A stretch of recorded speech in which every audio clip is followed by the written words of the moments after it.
A lo largo del ejercicio del año 2023 se han producido abiertas discrepancias entre los mercados financieros y la Fed.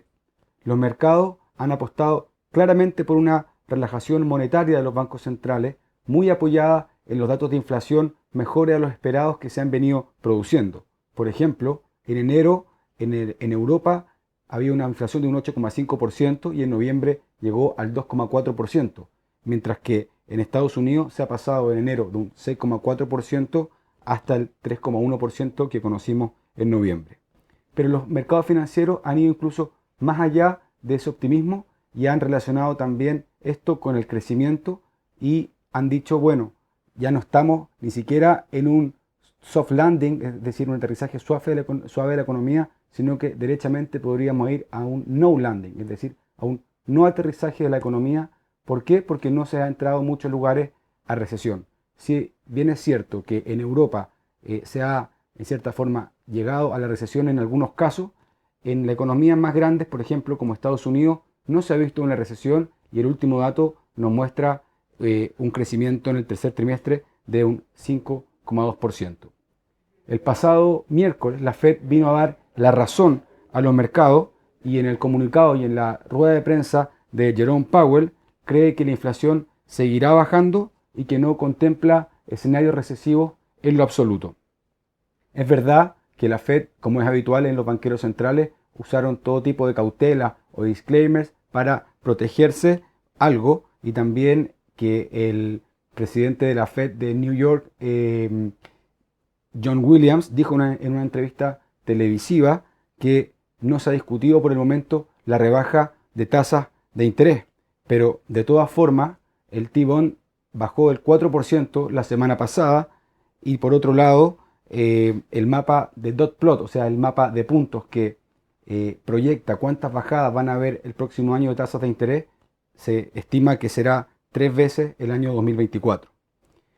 Sin embargo, ni el Banco Central Europeo ni el Banco de Inglaterra la semana pasada tuvieron un tono similar y dijeron que no bajarían las tasas de interés hasta no converger a la meta de inflación del 2%, que se estima que sea más bien el año 2025.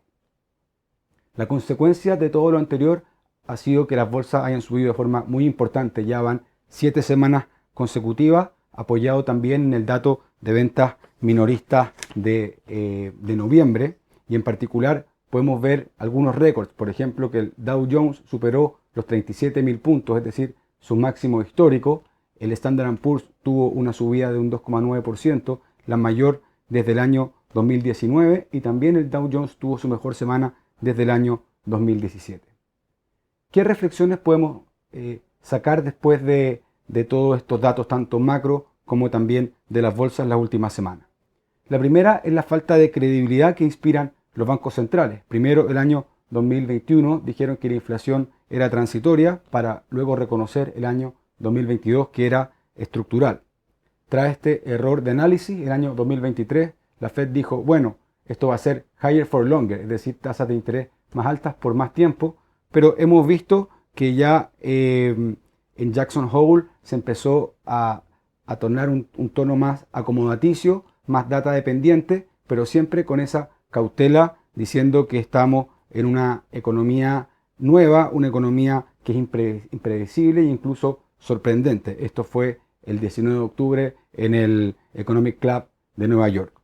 La segunda es que las tecnológicas y sobre todo las mega caps, estos 7 magníficos, han quedado atrás del último rally y nosotros pensamos que sin estas 7 grandes empresas es muy difícil que este rally sea duradero si es que no las incluye. Una tercera reflexión es que el mercado valora el lado monetario sin tomar en cuenta tanto el crecimiento económico. Y las caídas del T-Bond, como hemos visto, bajo el 4%, también del Bond alemán, nos están demostrando que el mercado ve un escenario débil y, por ejemplo, las caídas del petróleo podrían también estar siendo un signo de esto. Y esto nos conecta con la cuarta reflexión, y que es que el consenso de los analistas también lleva mucho tiempo equivocándose. No solo los banqueros centrales se equivocan, sino que también lo hacen los mercados. En 2021 estaban todos muy positivos y se pensaba que las subidas de tasa eran pasajeras a propósito de que la inflación era transitoria. Sin embargo, vimos un 2022 de fuertes caídas. Luego, hace un año, el 2022, el mercado pensaba que venía una recesión muy profunda y por ende que los mercados financieros iban a sufrirlo. Sin embargo, hemos visto cómo no se ha producido ese desplome de las bolsas a nivel global y estamos muy cerca de llegar a los máximos históricos en el Standard & Poor's por segunda vez. Entonces, debiéramos tomar con cierto escepticismo que ahora sean casi todos positivos. Puede estar equivocándose el consenso de las bolsas en descontar una fuerte explosión alcista. Así como han dicho bancos de relevancia a nivel mundial, quedaría poco tramo alcista en las bolsas y se necesitan catalizadores muy relevantes para que esto no sea así. Una de las cosas que está descontando justamente el consenso es que los gobiernos van a implementar políticas fiscales muy expansivas que ayudarían también a los mercados, pero por otro lado pondrían mucha presión sobre la inflación. Nuestra idea es que el año 2024 vamos a continuar en un proceso desinflacionario con bajo crecimiento y con mucha divergencia en la creación de valor, es decir, con esta economía en K de ganadores exponenciales, perdedores exponenciales, en todas las clases de activos, en las diferentes geografías y en todo lo que se pueda dividir. En el corto plazo vemos tranquilidad en las bolsas si consideramos que están muy sobrecompradas y que en algún momento van a tenerse en cuenta los factores negativos. Puede que esta semana, el viernes, con la publicación del deflactor del PIB en Estados Unidos, pueda haber una nueva racha alcista y también vamos a estar muy pendientes de los resultados de Nike, que siempre son muy interesantes.